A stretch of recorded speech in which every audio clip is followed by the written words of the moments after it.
हा दादा नाव सांगा. माझं नाव हरीश श्रीराम राठोड. मी एक वर्षापासून बंजारा समाजाच्या ST आरक्षणासाठी कायमस्वरूपी लढत आहे आणि आमच्या बंजारा समाजाच्या काही गोष्टीसाठी ज्या बंजारा समाजाच्या मूलभूत हक्क म्हणजे ज्या 50 वर्षापूर्वी जे हिसकावून घेतलेलं आहे ते ST आरक्षण मिळावं म्हणून मी आज रोजी या ठिकाणी तहसील कार्यालय अंबड या ठिकाणी मी उपोषणाला बसलेलो आहे. अच्छा, आज जे तुमचं आमरण उपोषण तुम्ही बसलेले आहे तर काय काय मागणी आहे तुमच्या कुठल्या?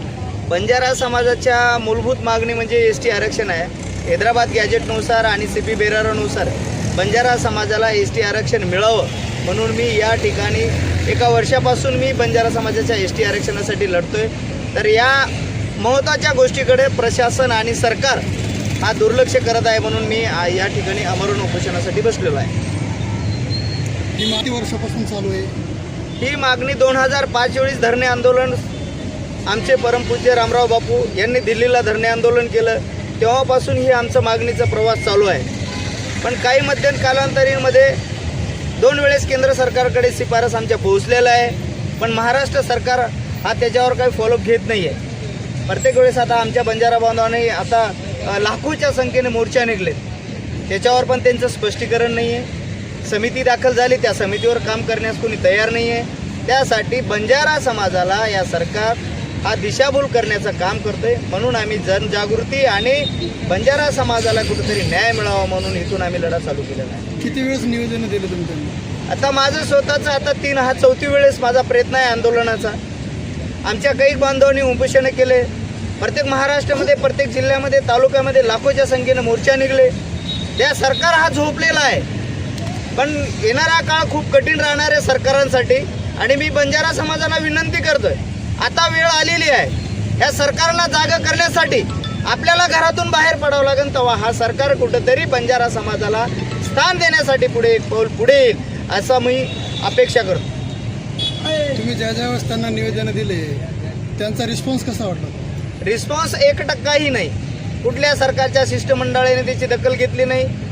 कुठल्या समितीचा अहवाल आणखीन बंजारा समाजासमोर आणला गेला नाही. म्हणजे बंजारा समाज फक्त हा मतदानासाठी वापरला गेलेला हा प्राणी आहे. त्याच्यासाठी बंजारा समाजाचा हा सामाजिक मूलभूत गोष्टीकडे लक्ष देण्याचा हा सरकारचा हेतू नाही आहे. बंजारा समाज हा फक्त मतदानासाठी आपल्या पाठीशी राहो आणि त्यांच्या मूलभूत हक्का जे त्यांच्यासाठी त्यांचे मुलं बाळं जे आज ऊसतोडी करतात. आज तुम्ही बघताय बंजारा समाजाची अवस्था. बरं ठीक आहे, हैदराबाद गॅजेटनुसार मराठा समाजाला आरक्षण दिलं जातं त्याच धर्तीवर बंजारा समाज पण राहतोय महाराष्ट्रामध्ये. या राज्यामध्ये कित्येक तरी राज्यात आमचे बंजारा समाज असतात तिथं कोणाला ST मध्ये आहे, कोणी OBC मध्ये आहे, कोणी SC मध्ये आहे. महाराष्ट्रामध्ये व्हिजिलिटी प्रवर्ग आहे त्यांना पण जातीय कोण नाही. म्हणजे महाराष्ट्र सरकार हा बंजारा समाजाला काही येडं बनवतं का याच्यात पण आम्हाला काही असं आशंका वाटते. पण मी बंजारा समाजातल्या माझ्या सकल महाराष्ट्रातील बंजारा बांधवांना मी विनंती करतोय की हा लढा आता शांत बसणार नाहीये आणि आपल्याला रोडवर येऊन लढण्याची ही आता वेळ आलेली आहे. तर बंजारा समाजातल्या सर्व घटकातल्या लोकांनी या लढ्याला पाठिंबा देण्यासाठी आणि या सरकारला जबाब विचारण्यासाठी अंबड तहसील कार्यालय या ठिकाणी यावं मी तुमच्या ह्या सोशल मीडियाच्या माध्यमातून मी आवाहन करत आहे. तुम्ही बऱ्याच वेळेस उपोषण केले, निवेदनं दिले तरी सरकार तुम्हाला उडवाउडीची उत्तर देत आहे आणि यावेळेसही जर समजा सरकारने तुमची दखल घेतली नाही तर याच्यानंतर काही मोठ्या आंदोलनाची काही प्लॅनिंग आहे का? हे बघा, आझाद मैदानावर 30 ते 40 हजार लोक घेऊन मी 1 दिवसाचं आमरण उपोषण केलं होतं. त्या दिवशी CM साहेबांनी फोनद्वारा आमच्याशी चर्चा केली पण आत्तापर्यंत काही आउटपुट त्यांचं काही निघलेलं नाही. जर ह्या वेळेला ह्या प्रशासनाने आणि सरकारने जर दखल घेतली नाही तर याच्यापेक्षा 2 ते 3 दिवसामध्ये तीव्र आंदोलन करण्यात येईल. अजून कोणी काही बोलणार आहे? देवनगर घनसावंगी. आणि उपोषणाचा हा कितवा दिवस आहे? पहिला दिवस. तर काय मागण्या आहेत तुमच्या?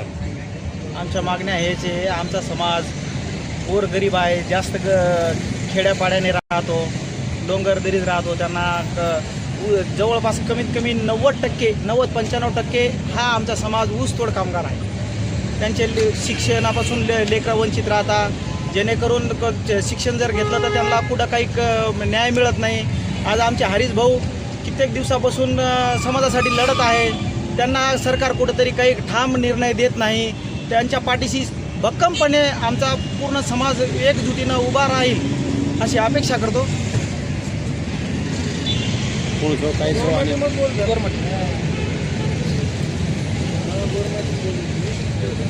नमस्कार, माझं नाव भुजंग देवीदास राठोड आहे.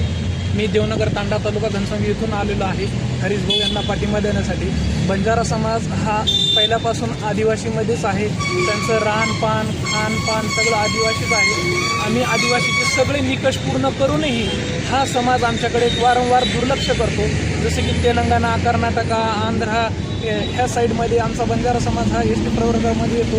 आम्ही पण त्यांचे भाऊबंधकी आहेत, आमचे घेणं देणं आहे, सोयीचे आहे. तरी पण आम्ही बंजारा समाज हा एस टी आरक्षणासाठी लढत असून गव्हर्नमेंटनी त्याच्यावर तात्काळ काहीतरी कारवाई करून आम्हाला योग्य तो मार्ग द्यावा आणि निर्णय घ्यावा. काय सांगाल तुम्ही? समाजाला सांगेल की एकजूट होऊन ह्या सरकारच्या पूर्ण पळवाटा बंद करून आपलं हक्काचं एस टी आरक्षण आपण घेतलंच पाहिजे आणि आपली बंजारा समाजाची एकजुटीची ही ताकद ह्या सरकारला दाखवून दिली पाहिजे. फक्त आणि फक्त मतदानापुरता नव्हे तर समाजाच्या सर्वांगीण विकासासाठी एकजूट होऊन सगळ्या समाजाने एकजूट होऊन समाजाची ताकद दाखवायला पाहिजे. जय सेवालाल. उमेश राठोड आंबड.